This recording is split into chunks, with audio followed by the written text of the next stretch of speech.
Putting news first. This is BBC World. Now, Hard Talk.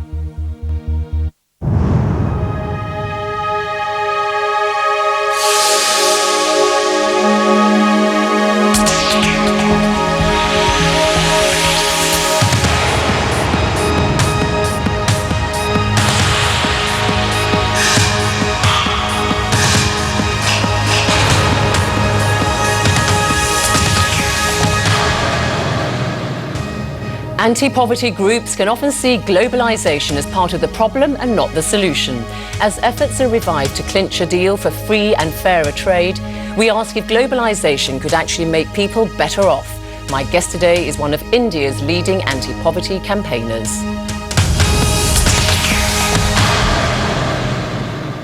Babu Mathew, welcome to Hard Talk. By and large, would you say that economic globalisation is a good or bad thing for the poor in India? I think it's difficult to make a sweeping generalization. Globalization of the variety that we are now witnessing is certainly doing a lot of damage to the poor. What do you mean by that? If I straight away go to the Indian context, then I must say that during the past few years, destitution in India has tremendously increased. Destitution especially among the excluded groups. By excluded groups, I mean the untouchables who are called as the Dalits, the tribals or the indigenous people, the Muslims, the most backward communities, the informal sector. And you blame globalization for that? Yes, globalization is unfortunately But they've always been aggravating. discriminated against if you look at the history of India, sad Yes, to say. social discrimination they have always had. I'm not attributing that to globalization, but I'm talking of their livelihood. Increasingly, they are being deprived of their livelihood. But isn't that just simply a direct result of the fact that socially and culturally for centuries they have been marginalised in India because of the very rigid caste structure? Sure, caste system has aggravated their condition. But let's say most of the Dalits are also agricultural laborers. In the past, they used to have enough working days, but now the number of days on which they get employment is getting reduced. The minimum wages are in jeopardy, and they are forced to leave their villages and migrate to urban centers in search of new jobs. And in what way has globalisation caused that? That's because globalization, for example, has opened up the doors for all kinds of exploitation. The natural resources of India, the mineral wealth of India is being plundered in an unprecedented manner. And as a result of it, take the indigenous people. They are completely excluded and they are displaced from their original habitations. But when you see the terrific rates of growth that India has enjoyed and how so many cities and places in India are booming, that's a direct result of globalization. That's true. And it's true, and I think for that reason we must differentiate between India and Bharat. Bharat is the Sanskrit name for India, and Bharat lives in the villages. So on the one hand you have prosperity for the elite, and on the other hand you have increasing deprivation for those who are in the villages and those who are on the fringes of society. But you're talking about inequality here, which isn't the same as poverty. Yes, inequality is certainly getting aggravated, and when poverty gets aggravated, inequality is also aggravated. But when you hear what one of the world's leading globalisation experts, somebody who's advised the United Nations on this, Professor Jagdish Bhagwati, when he says we need to abandon the conviction that globalisation lacks a human face, this amounts to a false alarm. When you look at the evidence analytically, you see that globalisation has by and large been very good for India. I'm not convinced that globalization really has a human face. I find that increasingly those who are displaced are treated with cruelty. In fact, a few weeks ago in the state of Orissa, the police fired and killed 14 tribals. And that's not the human face. But you're just talking about the downsides to globalization, and most people would agree with you that there are downsides to globalisation, but it doesn't mean that you have to say, therefore, globalisation is bad. To use an analogy, it's a bit like cutting off your water supply to handle an occasional dripping tap. Yes, I agree that there can be positive forms of globalization, but what we are now witnessing is not that. We are witnessing a particular form, and I think that's the form which is called the Washington Consensus Model. So as a result, we are experiencing a particular type of globalization. I'm sure the new world would require a form of international relations which should be just, but we are not witnessing that just now. But let's just go through the steps then. When you see that the Asian Development Bank has looked at the figures and it says that you see that economic growth in India has happened as a direct result of the Indian government since the 1980s, more in the 1990s, opening up its economy to the world. You see that in 1978, poverty levels in India were 51% of the population. By 2000, they dropped to 26%. You cannot deny that, therefore, poverty is linked to economic growth. I'm glad that you have picked up on the poverty figures. It's interesting to note that while the government of India is talking about 26% below the poverty line, if we examine that carefully, we find that it's a result of manipulation.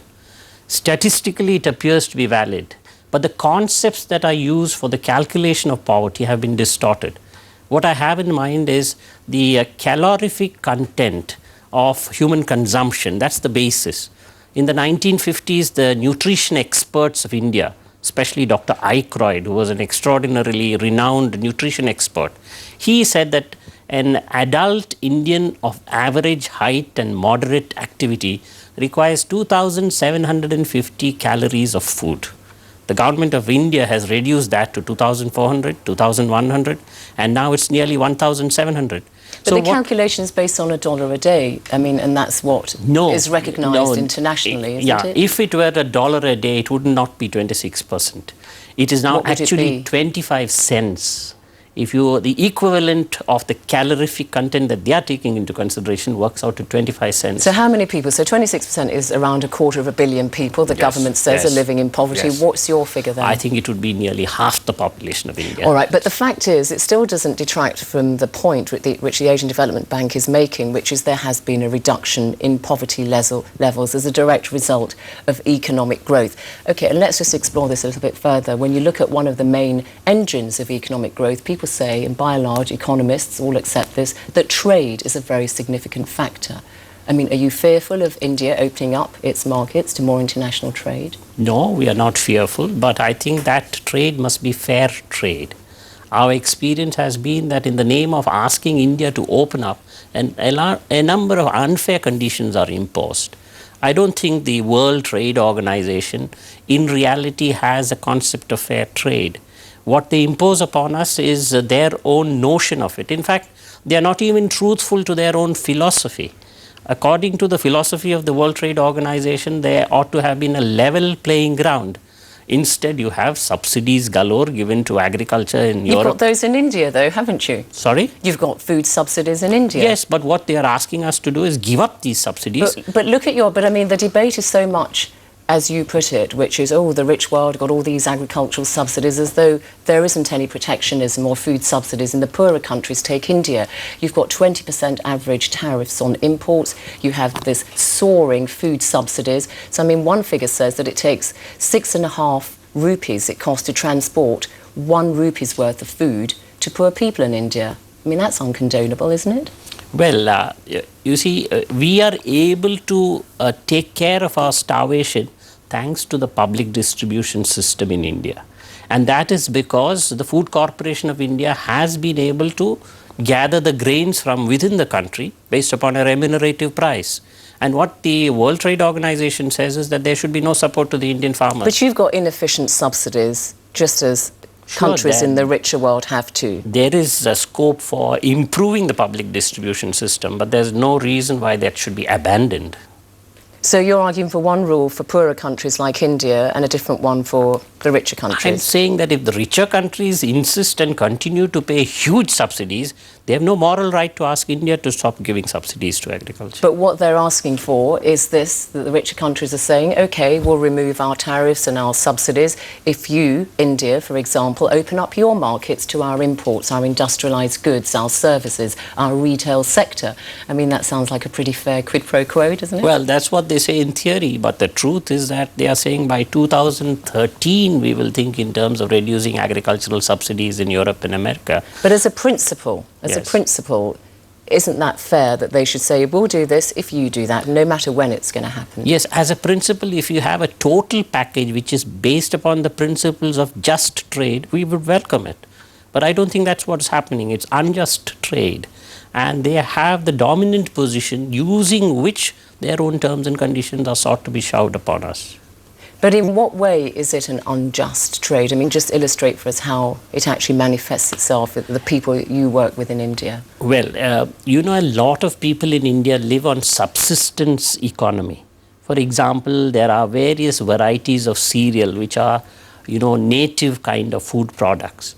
Now, if there is importation of food from abroad, these food crops will disappear. And then the ordinary people will not be able to live. As it is, there is increasing starvation and increasing death on account of starvation, let alone malnutrition. But can't you just accept that, yes, actually, sadly, some people will lose their jobs, but there are other people who get jobs, and so long as the government in India has a safety net, employment, health insurance, retraining for these people, that they can deal with this impact of globalisation. I mean, that's what happens in the rich world. It's true that there has been some employment created in certain sectors of the Indian economy, but there's been a huge loss of employment in other sectors. And on balance, we find that there is greater loss than gain. And it is this aspect which the government should be able to take care of. You see, those countries which have rejected such conditionalities, such as the conditionalities of the International Monetary Fund, they are doing well. Argentina is an example. East Asia is an example.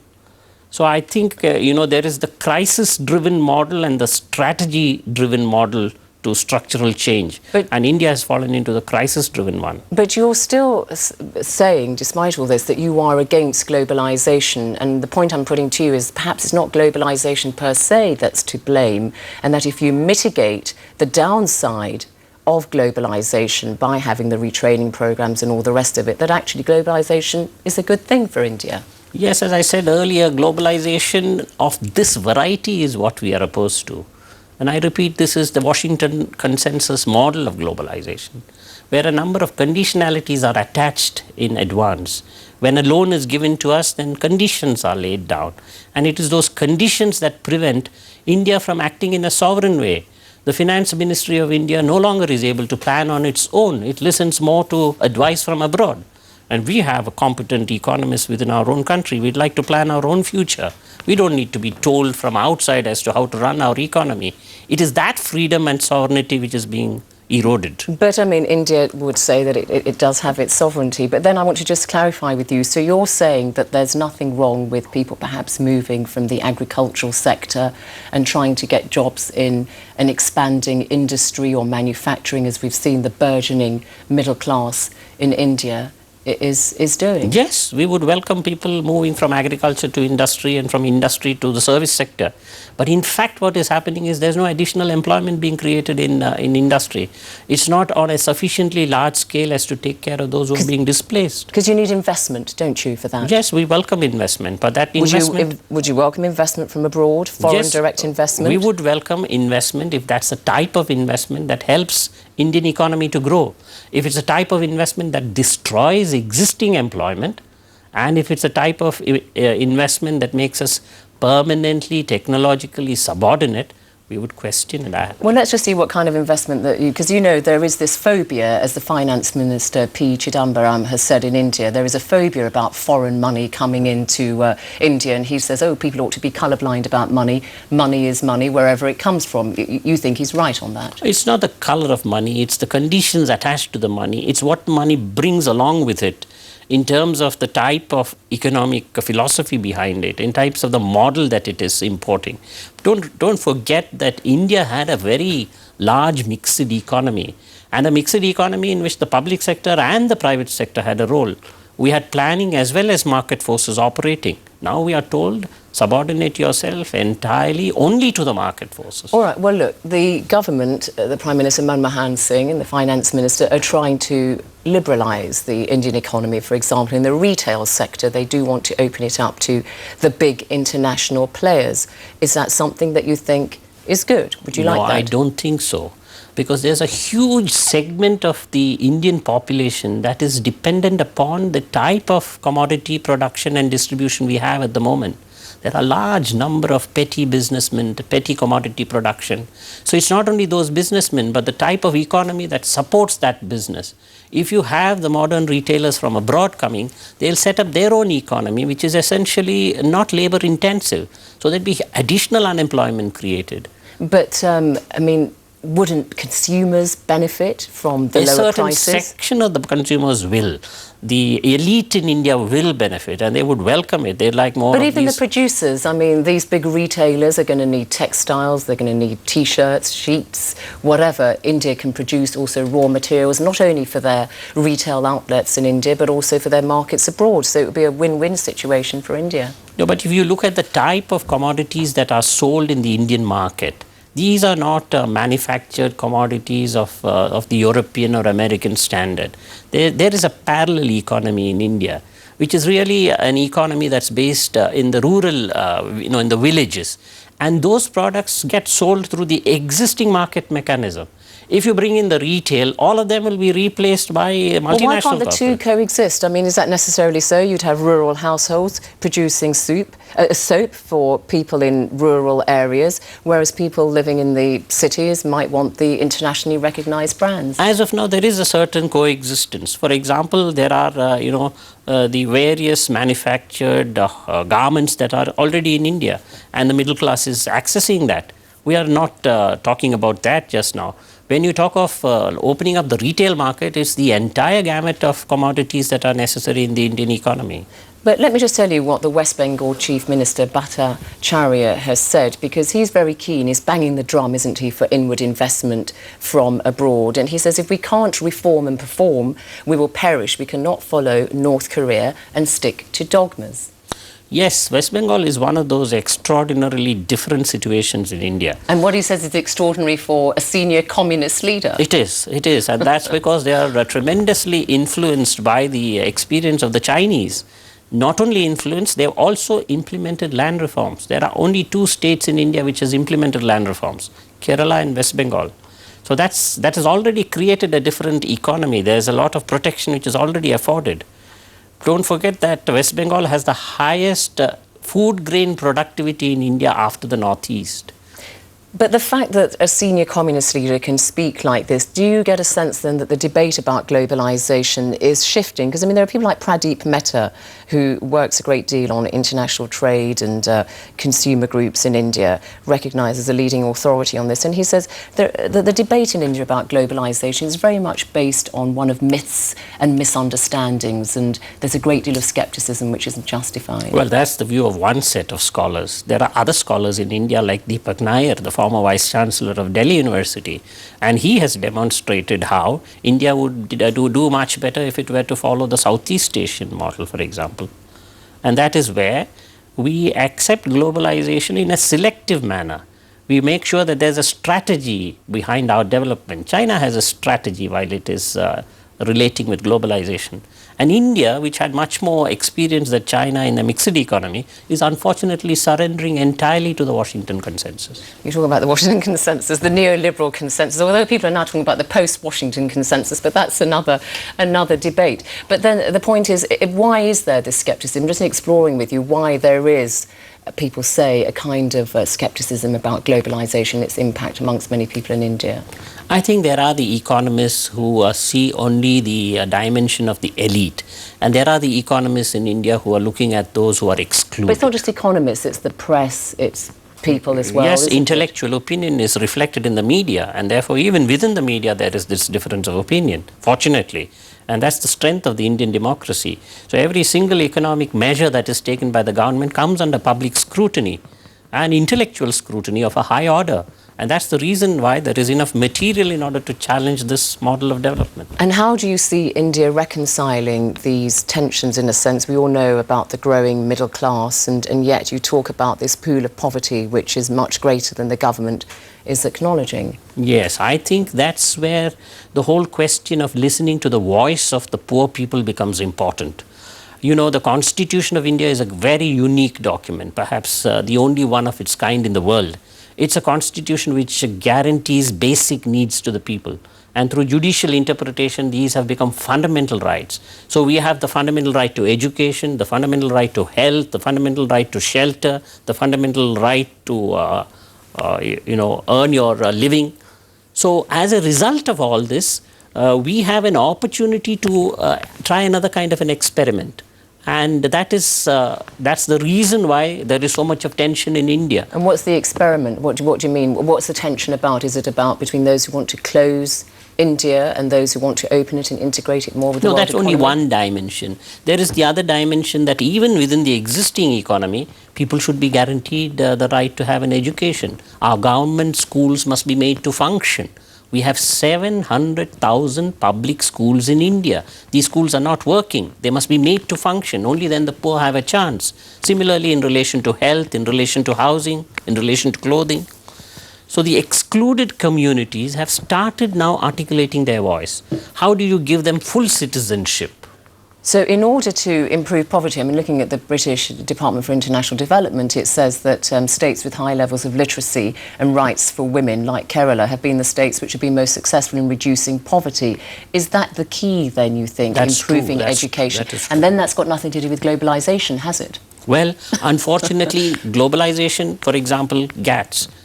But I mean, it hasn't got anything to do with globalisation. The right to education and making sure that that is fulfilled is the responsibility of India at the federal and state level, more importantly. That's true, but there is an effort to try and interfere even in that. And then if you question budgetary allocations for the service sector, for the education sector, if you try and interfere with that and say, look, the government should not make so much of, there shouldn't be deficit financing. But the government is saying, look, we want to spend more, as they're saying, on health and education, but, you know, we're going to be accused of being fiscally irresponsible. We've got to get the money from somewhere, and that's where they look to the global economy, to trade, to foreign direct investment. That's where the money's going to have to come from. Yes, if the government were to allocate money from its budget for these basic needs, we would be the first to welcome it. Unfortunately, it is other institutions from abroad which are giving the money for education, and we consider that dangerous. There'll come a day on which they'll suddenly withdraw, and then the whole experiment will collapse. And there must be a minimum allocation for social sector spending, and that should include the basic needs. And therefore, when you try and help the poor people in India, your efforts must be directed much more at your own national governments rather than pursuing your international campaigns. Definitely. I mean, I don't agree with you that there is no link between the international campaign and the national. Globalization is global, and therefore the fight against globalization, seeking justice, must also be international. Of course, it must be rooted in our soil. Professor Babu Mathew, thank you very much for coming on Hard Talk. Thank you. Thank you.